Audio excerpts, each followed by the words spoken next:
One of the hardest truths I've ever had to face personally and in my research is that grief doesn't always look like funerals or tears. Sometimes grief is quiet, it's hidden. It's the grief of the life we thought we'd live, but didn't. The career we never pursued, the words we never said, the risks we were too afraid to take. And we don't talk about it because on the outside, we may look fine. We've built good lives, but deep inside, there's this whisper, what if? I've sat across from people who've admitted that their deepest sorrow isn't about what they lost, it's about what they never dared to begin. And here's the hard part. This kind of grief doesn't get casseroles or sympathy cards. It's silent, but it's heavy. And I believe naming it is the first step to freeing ourselves from it. Naming the unlived dream is courageous. We can't heal what we don't acknowledge. Pretending we don't care about the dream we bury doesn't make the ache go away. It only makes it stronger. And yet, for so many of us, silence feels safer. We keep that longing tucked away in the corners of our hearts because speaking it out loud feels risky. What if someone laughs? What if they say, you should have done that years ago? What if naming it makes us realize just how much we've lost? But here's the truth. Denial doesn't protect us. It just keeps us stuck. When I was doing research on regret and resilience, one of the most consistent themes I saw was this. People could not move forward until they put words to the dream they had abandoned. Sometimes it sounded like, I always wanted to be a teacher. Sometimes it was, I wanted to write a book. Sometimes it was as quiet as, I just wanted to be happy in my own skin. And what struck me was how often people apologized while saying it. They would whisper their dream and then quickly follow it up with, but it's silly, or, it doesn't matter now. That's shame talking. That's the voice that tells us we don't deserve to name what we love because we didn't chase it when we had the chance. But here's what I've learned. Naming the dream doesn't mean you fail. No, naming the dream means you're brave enough to tell the truth about your own heart. There's a fascinating piece of research that shows people who openly acknowledge regret, just speak it out loud, experience less emotional distress than those who suppress it. It's as if the very act of naming the unlived dream reduces its power to haunt us. It doesn't erase it, but it changes our relationship with it. Instead of it lurking in the shadows, it becomes part of our story. And when we own our story, even the chapters that don't look the way we wanted them to, we reclaim agency. We stop being defined by the silence of what never happened, and we start being defined by the courage of facing it. That's the real shift. So if you've been carrying an unlived dream, the first step isn't to dust it off and make a plan. The first step is to name it. Say it out loud, write it in a journal, share it with someone you trust. Give it words. Because when you name the dream, you honor the part of you that dared to want it in the first place. And that act alone is a beginning. The weight of regret is heavier than the fear of failure. Fear convinces us that staying safe will protect us, that if we avoid risk, we'll avoid pain. But here's the paradox. The safety we cling to now often becomes the heaviest burden we carry later. And that burden is called regret. When people talk about regret at the end of their lives, it's rarely about the times they tried something and it didn't work out. It's almost always about the moments they didn't try at all. They say things like, I wish I'd had the courage to live true to myself, not the life others expected of me. That regret is harder to carry than any failed attempt because failure gives us something to learn from, but doing nothing, that leaves us with empty hands and unanswered questions. In my research, I've seen over and over that regret linked to inaction is far more enduring than regret linked to action. If you take a risk, fall flat, and fail, yes, it stings, but it eventually becomes a story you tell, a moment of growth, even humor. But when you never take the chance, you don't get a story, you just get silence. In silence, echoes. I think fear plays a clever game with us. It whispers, "Don't try, you might fail." And we believe it. But what fear doesn't tell us is that choosing not to try is also a choice. And it comes with its own cost. It's just delayed. And that delayed cost shows up in quiet ways. Restlessness, a sense that something is missing, a longing we can't quite put into words. That's regret. And it doesn't show up all at once. It accumulates over time. Here's what's really interesting when we study resilience and well-being. People who take risks, even small ones, report higher life satisfaction than those who consistently play it safe. Not because everything they tried worked out, but because they built a life that reflected effort and courage. They knew they tried. That knowledge lightens the load in a way comfort never can. And I'll be honest, failure is uncomfortable. It bruises our ego, it stirs up shame, it can make us feel exposed, but regret is heavier. Regret sits on our shoulders quietly every day with no relief. Because we can't change the past. You can recover from failure. You can't redo the moment you never took. So when fear tells you to sit it out, remember this. You're not choosing between safety and risk. You're choosing between the discomfort of trying and the weight of regret. And over a lifetime, regret is always heavier. Permission to grieve and to begin again. We need to give ourselves that permission, and yet most of us don't. We tell ourselves that grief is reserved for death, for obvious losses, the kind that other people can see and recognize. But the truth is, grief is also for the things we hoped for but never lived. It's for the dreams we put down and never picked back up. And because those losses aren't visible to anyone else, we often don't allow ourselves to feel them fully.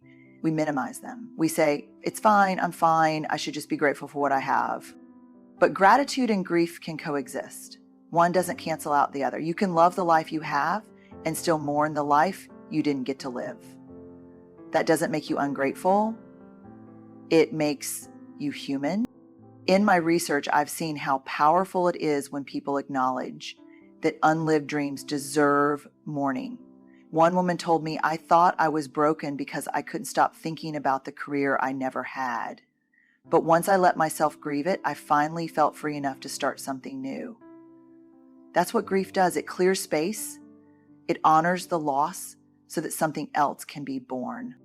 And here's the hard truth. If we don't let ourselves grieve, the sorrow doesn't go away. It just settles in like sediment at the bottom of a river, quiet but heavy.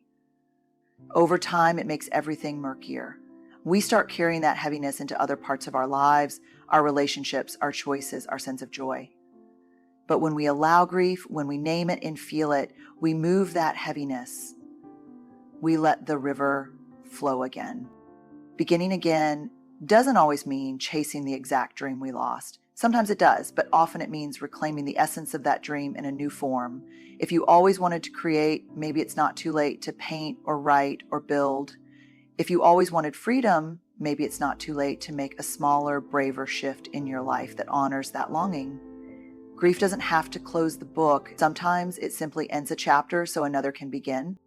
The most compassionate thing we can do for ourselves is to stop saying it's too late and start asking, what now? Because when we allow grief and then give ourselves permission to begin again, we don't erase the past, but we do open the door to possibility.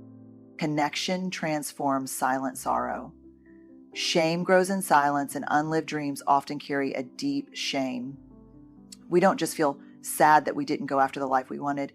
We also feel embarrassed that we didn't try, or that we tried and failed. We hear these harsh inner voices. You should have done more by now.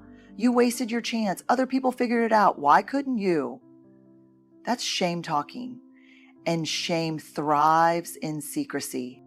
The dangerous part is we start believing we're alone in that experience. We assume everyone else out there is living boldly, chasing their dreams without hesitation, while we're the only ones carrying this hidden grief. But when we look closer, When we actually talk to people, we discover that so many of us are quietly holding the same sorrow.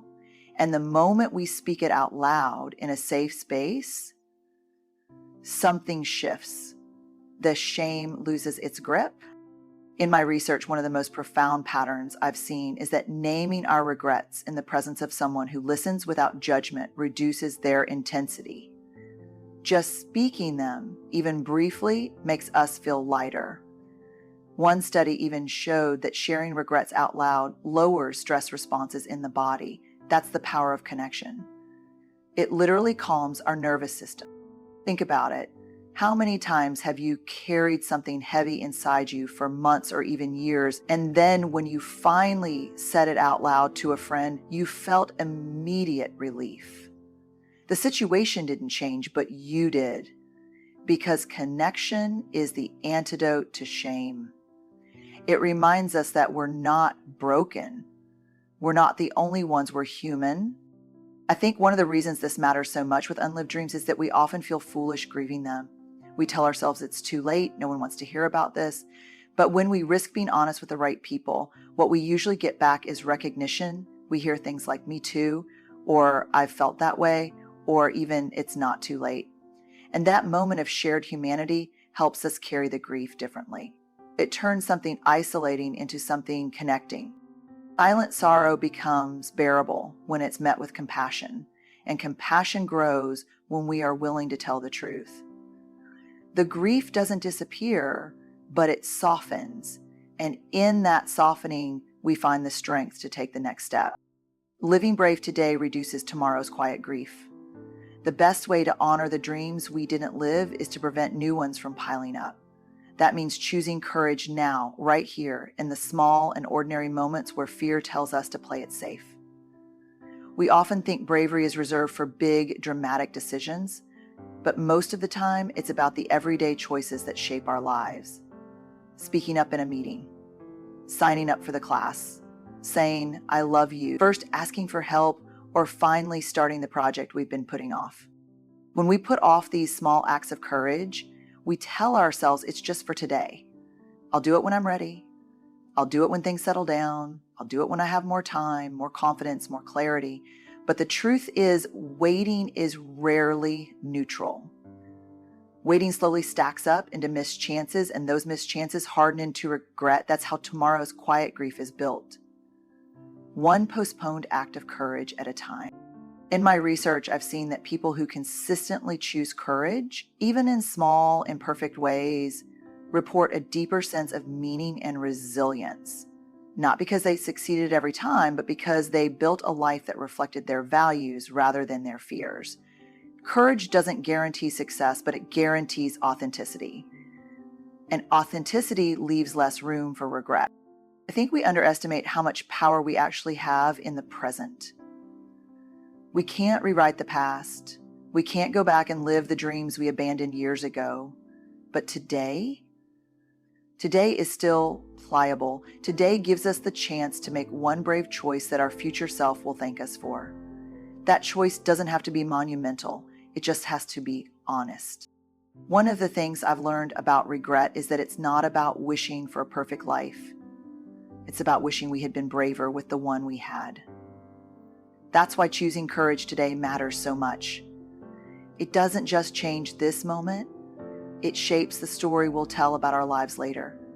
It replaces I wish I had with I'm glad I tried.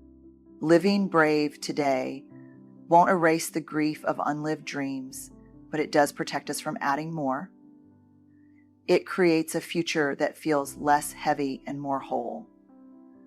And when we look back, we'll see that the moments of courage, however small, were the ones that built a life we don't have to grieve quietly. The truth about the quiet grief of unlived dreams is that it will touch all of us in some way. None of us gets through life without some longing, some regret, some what if that lingers in the back of our minds. But here's the difference between being weighed down by it and being transformed by it. Courage. The courage to name the dream instead of hiding it. The courage to recognize that regret is heavier than failure. The courage to grieve what was lost and still begin again. The courage to speak our sorrow out loud so it can be softened by connection.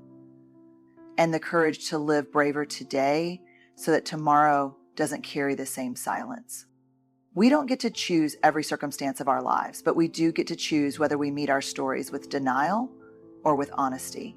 And every time we choose honesty, we reclaim a little piece of our power. Every time we choose connection, we loosen shame's grip. Every time we choose to take even one imperfect step toward a dream, we lighten tomorrow's load. So maybe the question isn't what if I had? Maybe the real question is what now? Because it is never too late to show up for our own lives. It is never too late to name what matters, to take the risk, to open the door, to begin again. And here's what I know for sure. Living bravely doesn't mean living without fear or without regret. It means deciding that the story we write with the days we have left will not be defined by silence. It will be defined by courage, by connection, and by the radical choice to keep showing up. That is how we honor the quiet grief of unlived dreams. Not by letting it define us, but by letting it remind us that we are still here and we still have the chance to live fully, deeply, and bravely.